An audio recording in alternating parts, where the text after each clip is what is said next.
Here's a segment from a recent Gun Talk radio episode. You can listen to all the Gun Talk radio podcasts however you tune in, or check out guntalk.com for more.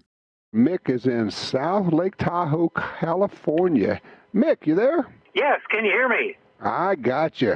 What you got there? Hey, it's always good to talk to you. I just got a question. I talked to you a couple weeks ago about a shotgun for home defense. I think we talked about a Mossberg 12-gauge, Mossberg 88. Unfortunately, I went back to the store and they're all sold out, and it's so hard to get those Mossbergs at this point. Right. My other question was, they did have a nice, small little Mossberg 410 gauge. Mm-hmm. And what I would like to know is, I know we talked about home defense, and that's what I'm basically looking for. I'm not really looking for a pistol at this point, but I kind of like the shotguns. But would a 410 be a good home defense type? A 410 would be better than nothing, which is not a ringing endorsement. Okay. I'll tell you where I kind of fall. I think the 20 gauge is a really good choice as a home defense shotgun. Michelle, what do you think?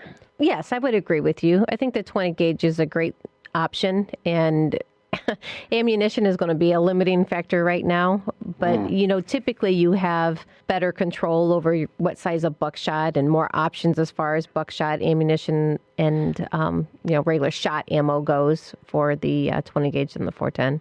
Hey, Mick, does shooting a 12 gauge bother you? Have you shot 12 gauges before?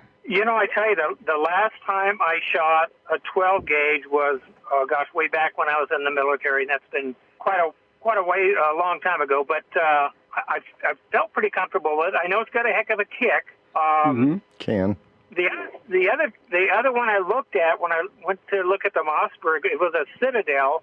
It was a semi-automatic. It looked like an AR. And I'm just wondering, would that be just too much for home defense, or no, you know much about it? Not really. I mean, it's just a 12 gauge shotgun. Right. The only option that just obviously loads and unloads the ammunition for you, so it's less work on you. But I was actually going to suggest looking at possibly some of the semi-autos, because there are a lot of options now. I mean, unfortunately, in our gun world, everything is limited to what's currently available and there right now. Right. That's very true. Yeah. So unfortunately, sometimes we have to make decisions based off of what's on hand and what's in stock in front of you. But 12 gauge can be a little rough. But there are some low recoil or reduced recoil self-defense loads for 12 gauge, though. Yep. Fiocchi makes some loaded down, 7/8 ounce, I think, in the 20 gauge. And I'm going to try to translate what Michelle just said when she says about, finding something and, you have to kind of go with what you can find. What she's saying is, if you put your hands on it, buy it. Yeah, don't let go of it. Yeah, that's what happened with the Mossberg. It was one of those deals like, okay, I'll be back tomorrow. And it's like, yeah, no, you won't. You might, but it won't. How many times have we heard that? Yeah, I went back the next day. It wasn't there. Well, guess what? It wasn't there 30 minutes later either. Right. I know. The other, maybe my last question is, when I looked up the Citadel, it said it came with 3 different, is it called muzzles? Choke tubes. Oh, choke tubes, yes. So, what exactly is the choke tube, and what does it do? Okay. The shotgun barrel is just a tube, right? Right. And imagine you got a cloud of this bunch of birdshot that's going down the muzzle, and if you have it's a straight tube. As soon as it gets out the muzzle, it starts spreading out. All a choke tube choke is a constriction at the end of the barrel, at the muzzle end, and it squeezes it down just a little bit. We're talking thousandths of an inch here. But what it does is it makes the shot stay together further. So if you were, for instance, shooting clay birds or birds out there, it would reach out farther, and you'd have a smaller pattern that would go out further. In the case of a home defense gun, chokes don't really matter much.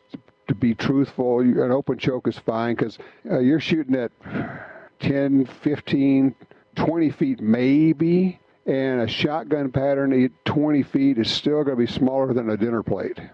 With any choke, pretty much. With any choke, yes, correct. It really doesn't make much difference at all. Okay. So that's not much of a factor. And I'm not familiar with that particular gun, Michelle, but I'm just thinking, there are a lot of semi-autos out there that are pretty standard. Been around a long time, I guess. The removable box magazine in an AR-style shotgun, you're kind of moving into an area, I'm not exactly sure how to say this, you guys could help me out, that's maybe less developed. You may... I don't know, Michelle, I don't know if you guys are selling any of those or if you had any experience with those. Yeah, actually, we sell quite a few of them. And not only do they make an AR style, they make like an AK style shotgun as well. Okay. So there's lots of different, I got to say, variations of manufacturers that make them. And probably a lot of them right now that most people aren't used to seeing the names out there. Most people are familiar with Mossberg and the bigger companies. Right. They're not used to an X-Star or whatever. Yeah. Right. Yeah. And I have to say, Mossberg has kind of dominated that section for many, many years just because they're very aggressive with their production. Mm-hmm. Unfortunately, right now we have such demand that, the ability of some of these other manufacturers getting their stuff out there is possible. Mm. So we've sold the Citadels. We've sold, GF, I think it's GF Force Arms or G Force Arms, something like that, GF Arms. So there's lots of different styles that are out there. Personally, I think anymore the way that these guns are produced, you can't really go bad. And if something doesn't function right, call them. They'll take care of it for you. That's a good point. That's a good point. And if you like that design, if it feels good and looks good to you, there's no reason not to go with that. Right.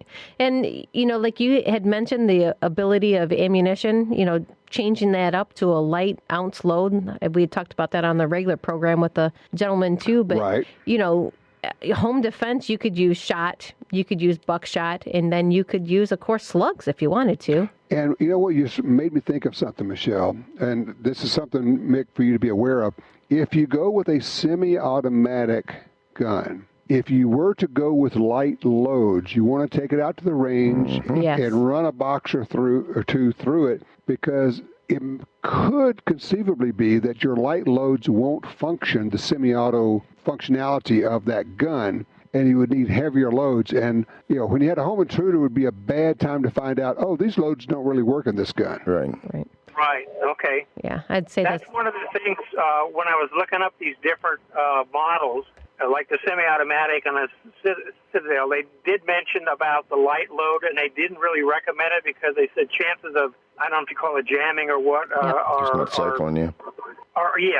So they said they didn't really recommend the light load. Just go to the next one up. But I don't want to take up your guys' time. That's okay. But yeah, I think I'm going to go ahead and take a look at that. Michelle, you mentioned a 20 gauge.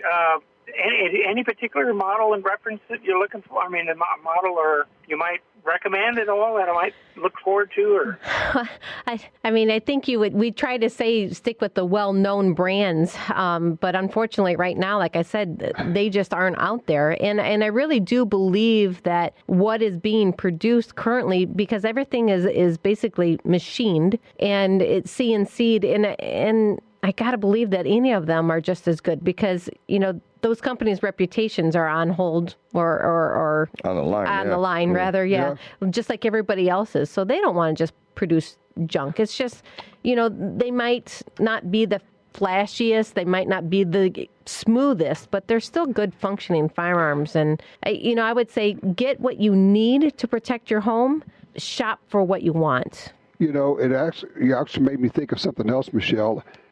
Because it's hard to find sometimes guns at gun stores. Mick, don't be afraid to look at used guns, especially pump shotguns. Mm-hmm. In our lifetimes, there may be 6 people on the planet who've ever worn out a pump shotgun. Right. And you just can't almost. Right. And if you can find used, I wouldn't be afraid of that at all.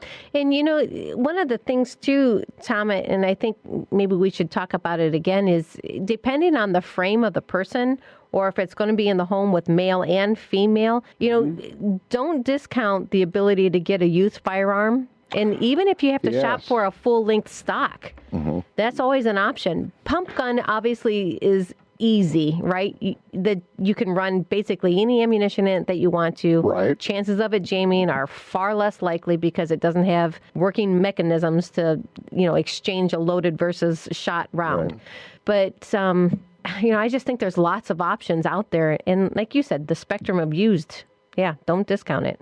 Also, on shotguns, you may not know this, Mick, you can replace the barrels on them. So if you found a shotgun that had a long barrel, like for hunting, but you wanted to use it for home defense, there's a really good chance that somebody makes an aftermarket barrel, a short, 18-inch barrel you can put on there that would be perfect for home defense. So, just because it's not perfectly set up doesn't mean you can't alter it and get it the way you want it to be. Right, and that's one of the things about that Mossberg 88 I looked at. There was a website you can go to. You can get the shorter barrel, and you can also change the stock on it, too, to make it a little bit more compact. But, again, I procrastinated, and I shouldn't have. But so I learned my lesson on that. Yes, I was going to say lesson learned. It's all right. Yep. You're not alone. Trust me.